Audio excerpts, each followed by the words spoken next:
Welcome to the podcast. Start over. The magic of editing. Yeah. Okay. So welcome to the inaugural Roadkill podcast. The first one. It's not. We already done that. Yes, welcome to the Roadkill podcast. So welcome to the Roadkill podcast.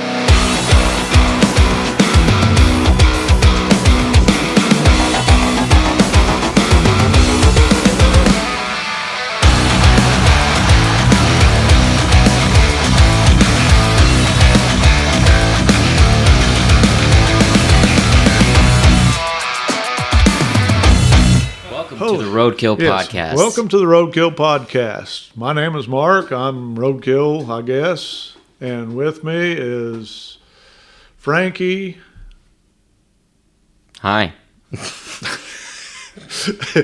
I've also never been on a podcast before. Skubna. Sorry if I'm talking too loud into the mic. Introduced with your whole name or what? So. Oh yeah, that's a good question. Frankie Skubna. Kind of a mystery. I introduced myself. Did I say that properly? Skubna. Yeah. Skubna. Yeah, Skubna. Yeah. Well, I'm Southern, so. No, it's cool. I've gotten Scuba, Skubna, Skubano, all of them. And, you know, it's funny because I introduce myself at a different level of my full name depending on who I'm introducing myself to in the situation. Because sometimes it's just more convenient to be like, yeah, I'm Frankie, or my name's Frank. Okay, so we're done with introductions, I think. It's like, I mean, unless you want to add to it. Yeah, well, or take something away. I am actually, my name is Frankie Skubna, Reverend Frankie Skubna. I am a Dudist priest, so I would like to throw that in there. Yeah, that's definitely got to be part of my introduction. And one day I want to learn how to be a boat captain so that I can say my name is Captain Reverend Frankie Skubna, the Dudist priest. But that'll be a while. I'm going to have to absorb all that for a second. Take it in. So what is Judas Priest? Okay. Is that kind of like Judas Priest, but no, not as musical? You definitely could listen to Judas Priest while being a Judas Priest, but have you seen the movie The Big Lebowski? God, if I did, it's been a while and don't remember. No. Okay, it's a great film. Rewatch it or watch it.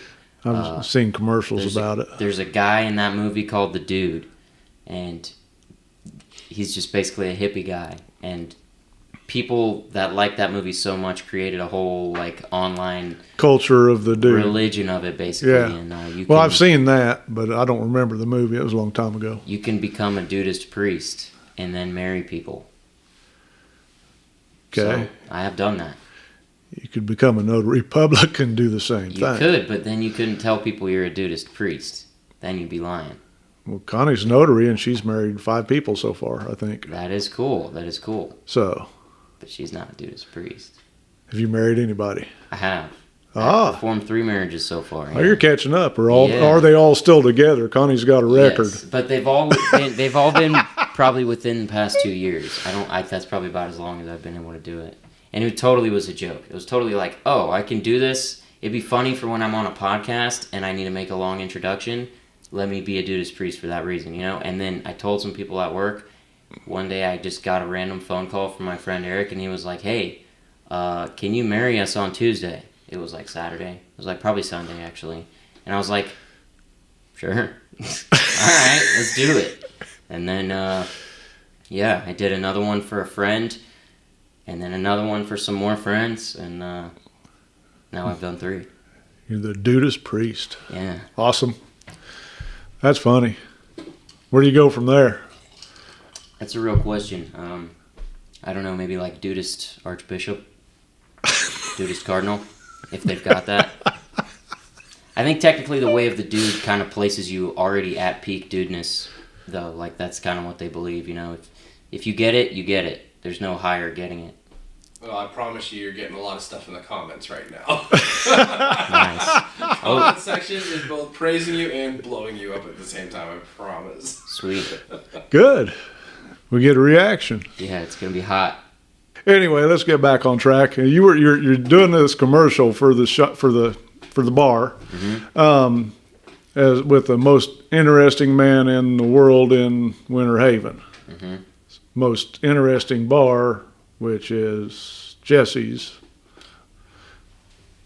I mean, I didn't make that claim, but yeah. Okay, so tell me what started I all. wouldn't say a thing like that, but I would not disagree. So this was your brainchild? Well, I mean, some dude who works for Dos Equis came up with that idea a long time ago. I meant for the bar. For us to do it, yeah. I always liked that commercial, and I like making kind of spoof stuff like that. I don't know, it's just, I think it's funny. And I also met Ryan Darley, the guy who portrays the most interesting man in the world. By the way, he's a very interesting man. Pick his brain about any subject, he'll sustain a conversation with you. But yeah, he drinks Dos Equis and he has a beard and similar hairstyle to that guy. And I've always been like, man, you're like the most interesting man in the world. And then one day it hit me. I was like, it'd be so cool to just do that commercial. And interestingly enough, we filmed it like over a year ago, and I kind of got distracted during the edit process. It took a little bit longer than it should have, but it's out now. Part 3 is yet to come. I think probably tomorrow or something like that. I was going to ask you when that part was coming. Whenever this comes out, that's going to be yesterday. So has it translated any more customers coming in? I've definitely gotten compliments, a fair deal of like commentary on it, which is cool.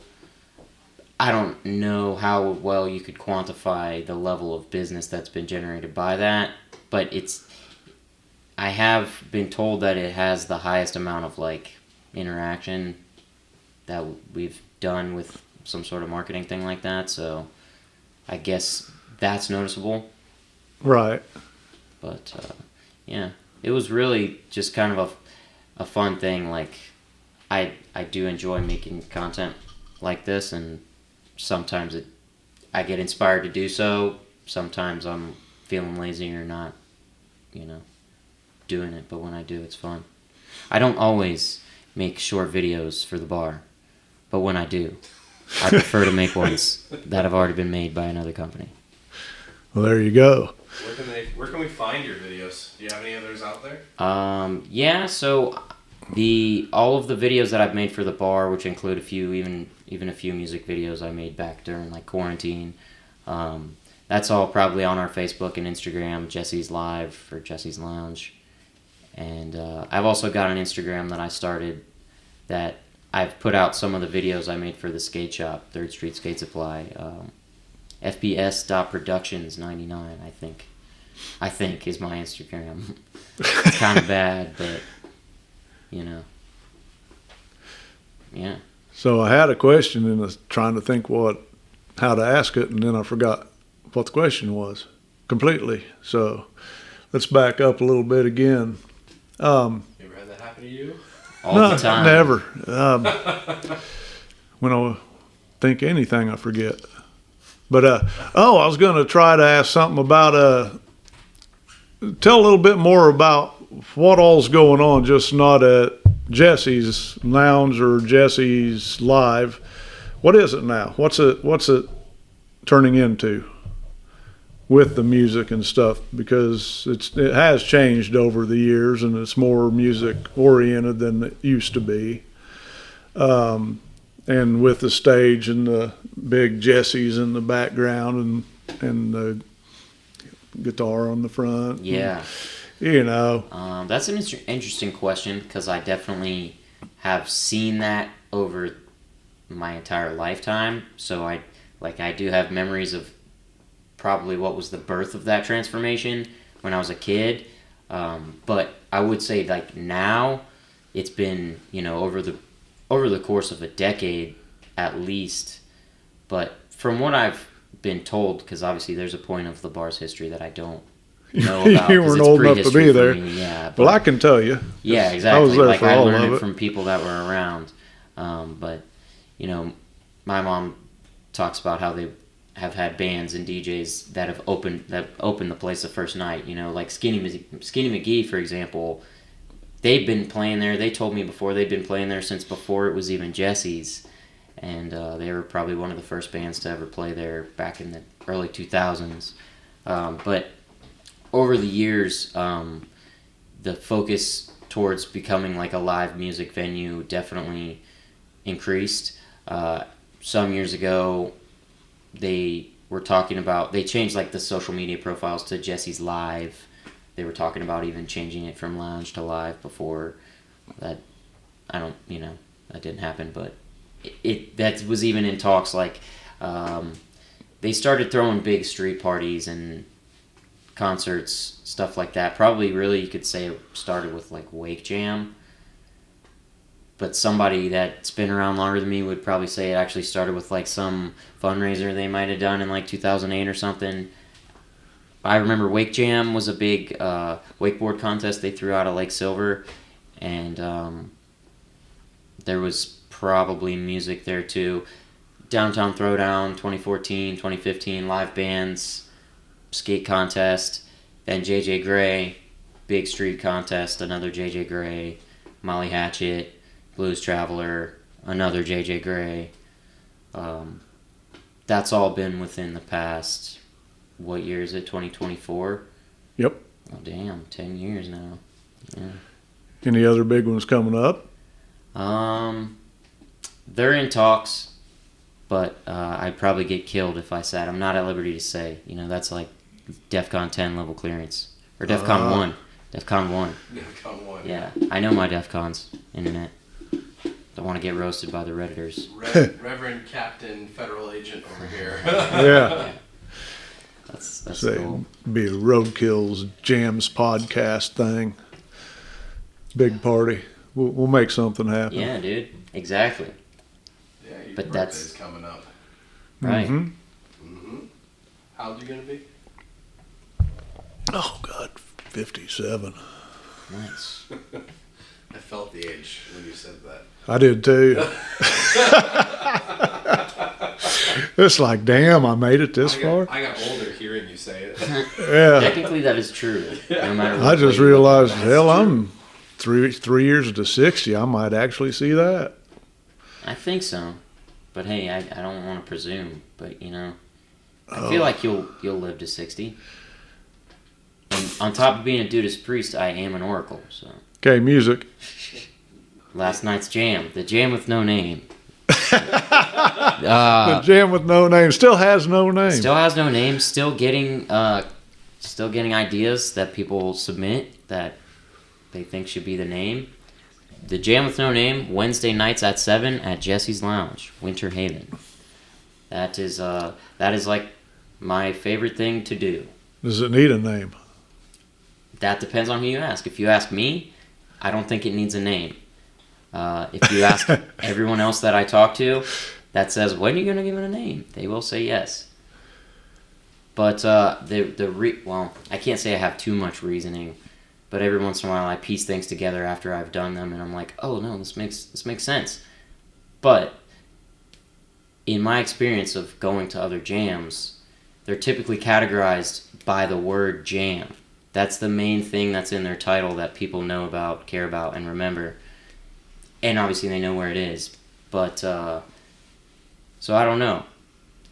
I don't feel like it really needs any other name than a name that includes what it is, which is a jam. And it is the jam with no name. That's just too damn long. Just call it the jam. It is long. Well, see, The jam. I wanted to call it the jam, but I felt like that was a little bit too... Presumptuous. Yeah, right. It's the like, jam. It's this the is only the jam. There's so many the jams. jam. But, well... It's like if they want more, then it's the best jam. Come on. Yeah, but you can't call your stuff the best, because even if you... And I think you should believe your stuff is the best to a degree, right? You want your stuff to be the best, and the only way to make it good is to by liking it. But to say that yours is the best is just automatically divisive, and ultimately it's a jam. I want everybody to come and play together, do random stuff. Don't make it too serious. I got that from a wise man named K-Mac. We don't take it too seriously. Period. That guy's awesome, and I've learned a lot from him. You got a cool picture of K-Mac in that bar. Yes. Yeah. Painted by Grant Johnson. Amazing, Grant did. He amazing captured painter. it. That Yeah. was just, every time I see it, I just think Kevin. That's all I think. It is. It's beautiful. So anyway, we'll get off that subject.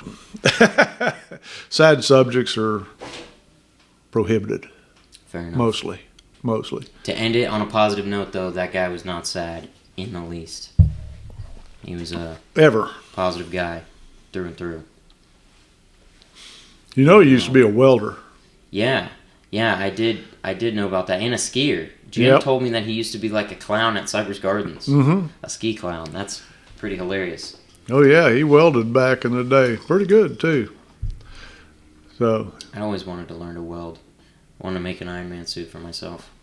I knew him as a welder before I knew him as a musician. You know, I didn't even know he played music back then. But Yeah, that's pretty funny. Yeah, that's probably the opposite of most of... Well, I don't want to say most. I mean, he knew a lot of people. But all like the Peace Train people would be like, what? He was a welder? I thought he was a hippie. Hippies have to make money, too. Yeah. You got to pay the damn bills.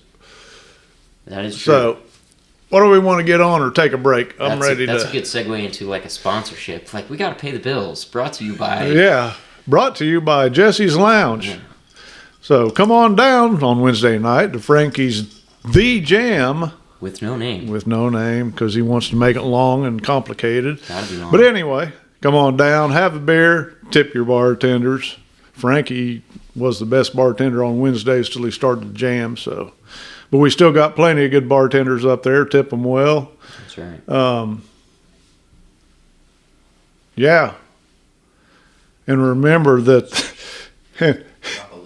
Drop a link in the description. Drop a link in the description. Drop a link in the description. I'm going to drop a link in the description. Okay, I guess I'm going to... Frankie's going to drop a link in the description. Once in a while, you know. For everybody. I had a good breakfast. I did have a good breakfast. So we're going to take a break and come right back. After a word from these messages. Yeah, that we just tried to Try to give ourselves. ourselves.